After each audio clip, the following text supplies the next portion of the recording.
올해 수능부터는 교과 과정 밖에 있는 초고난도 문제, 이른바 킬러 문항을 출제하지 않기로 했습니다. 일단 공정한 수능이라는 말 자체가 굉장히 주관적이라서 약간 정치에 희생되고 있는 것 같은. 선생님이 직접 언급해 주실 정도로 그분의 발언이 좀 문제가 되고 있는 것 같다라는. 시기가 좋아도 결과랑 과정이 지금부터이면은 그 성과는 결코 이루어질 수 없어요. 지난 21일 이주호 사회부총리 겸 교육부 장관은 공교육 경쟁력 제고 방안을 발표하며 킬러 문항 배제라는 수능 출제 기조를 확실히 했는데요. 학생들은 어떤 생각을 가지고 있는지 2시간가량 목동 일대의 학교와 학원가를 돌면서 킬러 문항 배제에 대해 투표를 받았습니다. 대다수의 학생은 동의하지 않는다고 했는데요.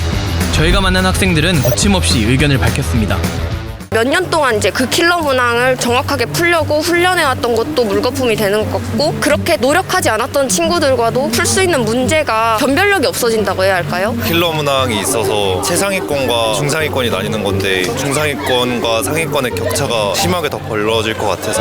너무 어려운 건 저도 배제한다고 생각하지만 정답률 한 30%대 정도 문제를 출제하는 건 괜찮지 않을까. 갑작스러운 킬러 문항 배제 예고에 학생들은 혼란스럽다고 말합니다. 오히려 킬러 문항을 없애는 게 과연 사교육을 줄이는 데 도움이 될지 약간 의문도 들고. 이런 저런 얘기가 많으니까 아무래도 공부하는데 스트레스를 좀 받긴 합니다. 사교육 그 범위 내에 문제들을 빼겠다고 했는데 어느 정도가 사교육이고 어느 정도가 공교육인지 좀 구분을 정확히 아직 할 수가 없어서. 지금 학교 선생님들도 좀 불확실하신 상황이고, 그러다 보니까 이제 수능 특강이나 교과서만 공부해라 그런 말들만 듣고 있어서 사실상 지금 어떻게 공부법을 바꿔야 할지 전 잘 모르겠어요.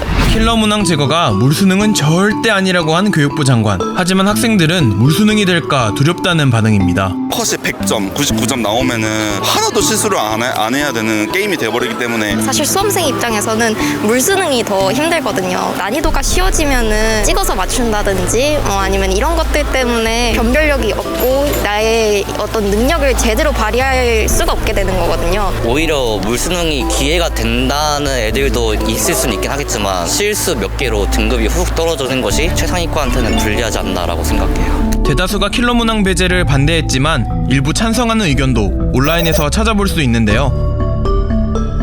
현장에서 만난 학생들은 어른들을 향해 솔직한 목소리를 전했습니다. 학교에서도 공부 열심히 하고 밖에서도 열심히 하는 학생들이 많으니까 학생들 생각해서 논란 없는 문제 내주셨으면 좋겠습니다. 수험생 입장에서는 어떤 기분이 드냐면은 정치에 지금 약간 희생되고 있는 것 같은 그런 느낌을 좀 받아서, 사실은 교육이라는 것이 쉽게 바꾸고 막 그런 게 아니잖아요. 이랬다 저랬다 이렇게 하면은 수험생 입장에서는 그게 굉장히 독이 되거든요. 학생들을 위한 정책이라는 것은 알고 있지만 그 시기가 좀 잘못됐다고 생각해가지고. 수능이 그냥 간단한 시험이 아니라 대학까지 연결되는 한국에서 그만큼 더 신경을 써주고 학생들 생각을 더 많이 해줬으면 좋겠습니다. 이런 여론은 단지 목동 고등학생들만의 이야기는 아닙니다. 수험생들이 느끼는 불안함과 막막함은 온라인 커뮤니티를 중심으로 쉽게 찾아볼 수 있죠.